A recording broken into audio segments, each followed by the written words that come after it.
Oke, sekarang kita akan buat tutorial bagaimana cara add kamera baru Tapo C200. Oke, pertama kita tunggu dulu perangkatnya restart. Sambil tunggu perangkat restart, kita download aplikasi. Namanya aplikasi ini Tapo. Kebetulan kita tesnya pakai Android ya. Nah, kalau sudah, kita open saja. Kebetulan saya sudah open, silahkan register. Kita tunggu sampai lampu indikatornya blinking seperti ini ya. Oke, kalau sudah, kita cek wirelessnya. Jadi untuk terhubung, pertama-tama kita harus menghubungkan wirelessnya dulu. Oke.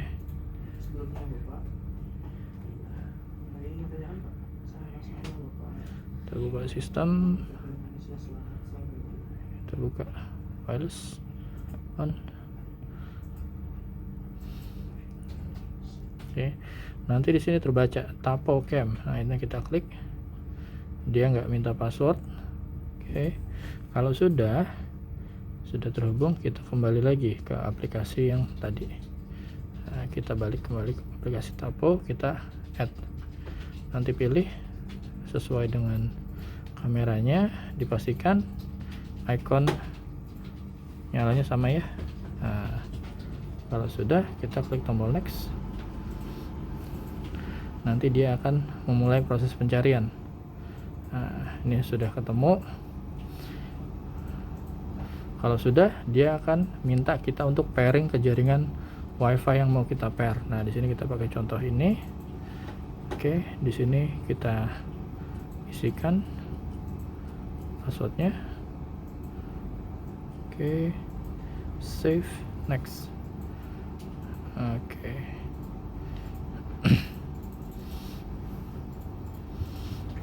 Connecting to Wi-Fi.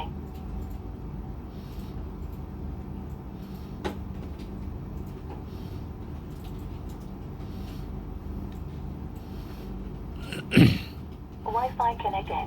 Oke, sekarang dia minta handphone untuk terhubung ke wireless yang sama. Nah, ini kita, karena tadi sudah terputus, kita continue. Kita masuk dulu ke jaringan wirelessnya, kita sambungkan ke perangkat yang wireless awal. Kita balik lagi ke Tapo. Sekarang sudah ketemu. Ini bisa kita ganti nama, misalnya kita ganti nama tes C200. Kita kasih contoh ini deh, misalnya adanya di, kalau ini hanya untuk penanda aja, bisa di mana aja. Misalnya kita pilih bedroom, next. Oke, sudah selesai. Oke, got it. Nah, ini kita lihat C200 bedroom, kita taruhnya kan. Nah, di sini dia udah bisa kita atur nih. Kita pan, kita tilt, dia udah bisa. Cuma ini kan belum ada memory cardnya nih. Nah, kalau kita lihat di sini,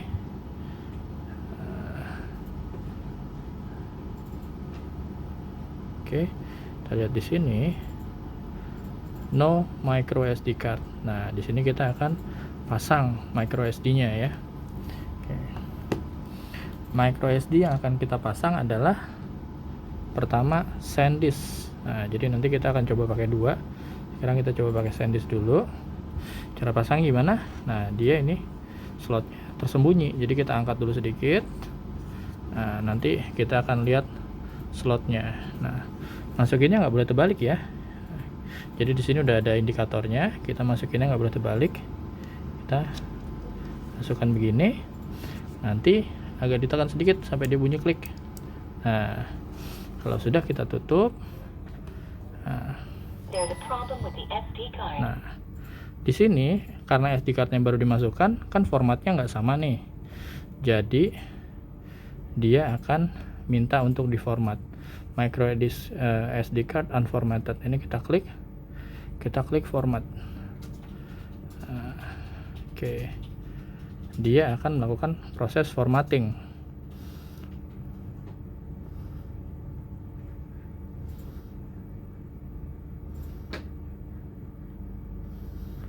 lamanya proses format tergantung dari size micro SD yang dimasukkan.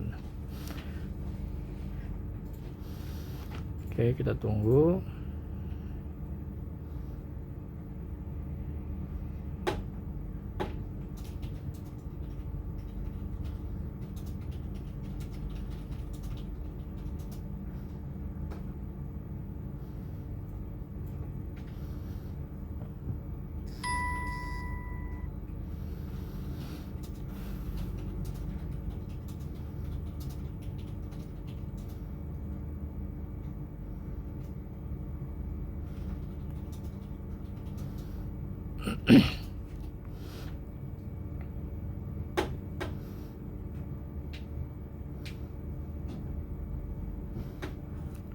Untuk proses formatnya sendiri memang agak lama ya, jadi ditunggu dengan sabar. Handphonenya bisa misalnya pegel, bisa ditaruh gitu ya, bisa kita taruh di sini.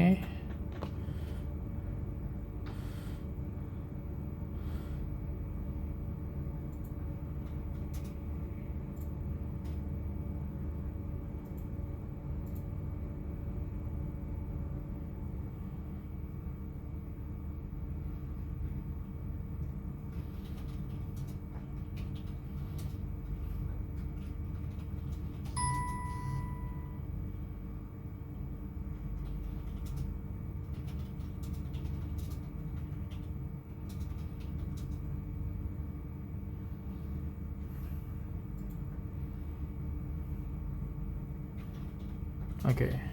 Nah, sudah ada informasi format successfully. Nah, di sini agak-agak tricky. Kalau kita pakai micro SD yang fake, tadi saya udah bikin videonya juga untuk gimana sih cara ngedetect apakah micro SD yang digunakan itu storage size-nya sesuai dengan informasi yang tertera di perangkatnya. Jadi ini udah format successfully. Jadi pakai micro SD SanDisk Ultra normal, kebacanya 118,3 GB. Nah, sekarang kita coba kita cabut terus kita cek sebetulnya bagaimana sih proses formatnya itu. Nah, ini kita balik dulu ke sini. Nah, dia micro SD cardnya good. Nah, ini udah jalan. Kita cabut micro SD-nya. Caranya sama, dari sini kita klik SanDisk. Nah, sekarang kita masukkan ke laptop. Oke.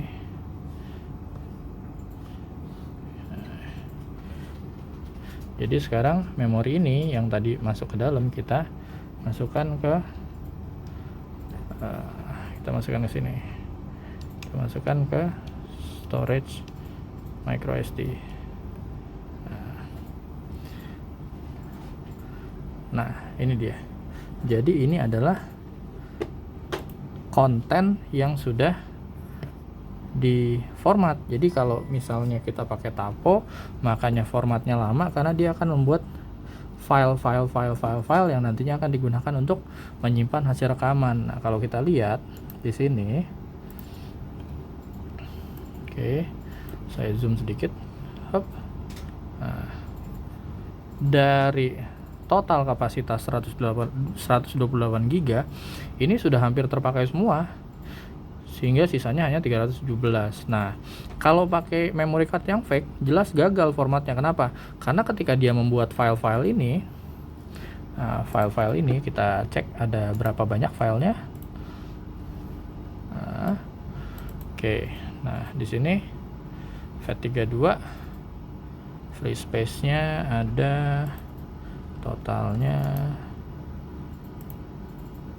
Nah, ada 473 files. Nah, kalau dia baca informasi di micro SD nya 128 GB, dia akan membuat file sebanyak ini. Nah, kalau ternyata sizingnya nggak sesuai, otomatis kan si taponya ini nggak akan bisa membuat atau menulis file sebanyak ini. Makanya itulah yang menyebabkan kenapa kalau menggunakan fake micro SD dia gagal untuk proses formattingnya, karena dia tidak akan bisa menulis file yang harus ditulis. Nah, contohnya, oke, saya zoom out. Nah, ini. Jadi seperti ini. Jadi nanti kalau ini masih kosong, kalau yang sudah ada isinya nanti kayak gini. Nah, ini udah direkam nih. Sudah direkam, bisa kita play. Nah, ini kalau di play, kita recommended saja, finish.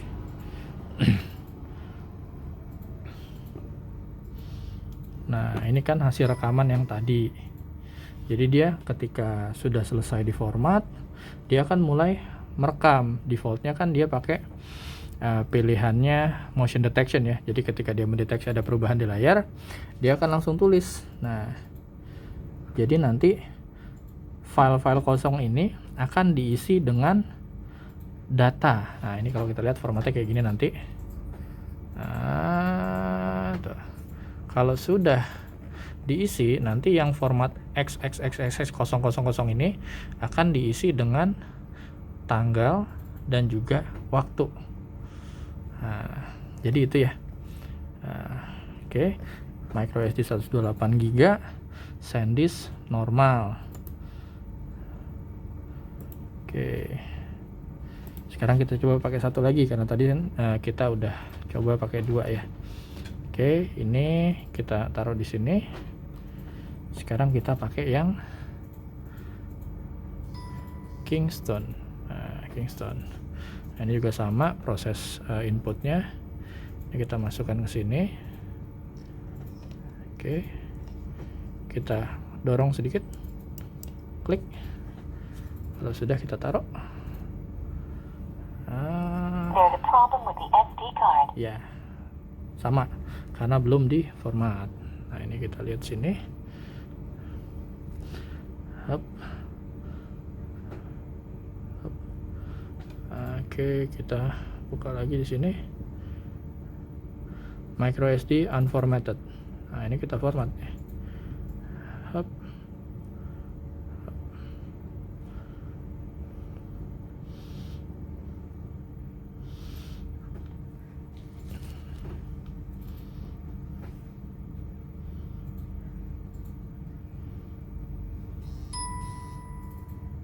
Sama, prosesnya agak lama. Kenapa? Karena balik lagi sesuai dengan sizingnya, karena dia nggak hanya sekedar memformat tapi juga menulis file-file kosong, file-file temporary yang nantinya akan digunakan untuk menyimpan hasil streaming gambar yang sudah di capture. Oke, jadi kita tunggu lagi untuk proses formatnya.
Oke, formatnya sudah selesai, sukses untuk formatnya. Nah, sekarang balik lagi, kita akan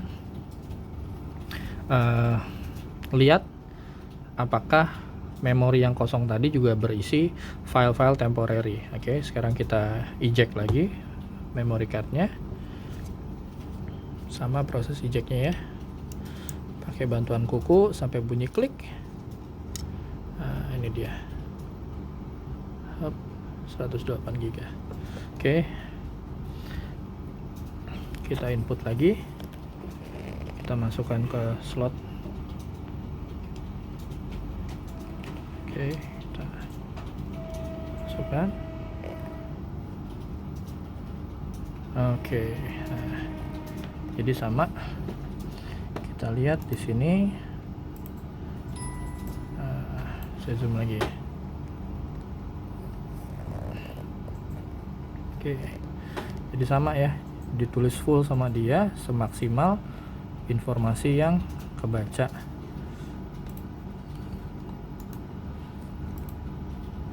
Nah, jumlah filenya pun sama tuh, 460 sekian. Nah, di sini pokoknya formatnya masih sama. Ketika file temporary ini sudah diisi dengan hasil streaming, berubah formatnya jadi tanggal dan waktu. Nah, jadi inilah penyebab kenapa ada yang menggunakan memory card, sizingnya nggak sesuai, dicoba di laptop oh normal, dicoba di handphone oh normal, yaitu karena ketika digunakan sebagai media penyimpanan di handphone dan di laptop, dia hanya menulis sesuai dengan apa yang sedang ditulis. Jadi misalnya kita cuma baru pakai 2 atau 3 GB bisa normal, tapi ketika kita coba maksimalkan penulisannya dipenuhin, biasanya kalau yang fake memory card itu nggak bisa, error, karena dia nggak sesuai jumlah asli, storage size aslinya dengan yang tertulis itu biasanya nggak sama. Oke, jadi seperti itu aja. Mudah-mudahan berguna ya buat teman-teman yang masih bingung kenapa pakai micro SD ini kok nggak bisa. Jadi dites dulu ya. Oke.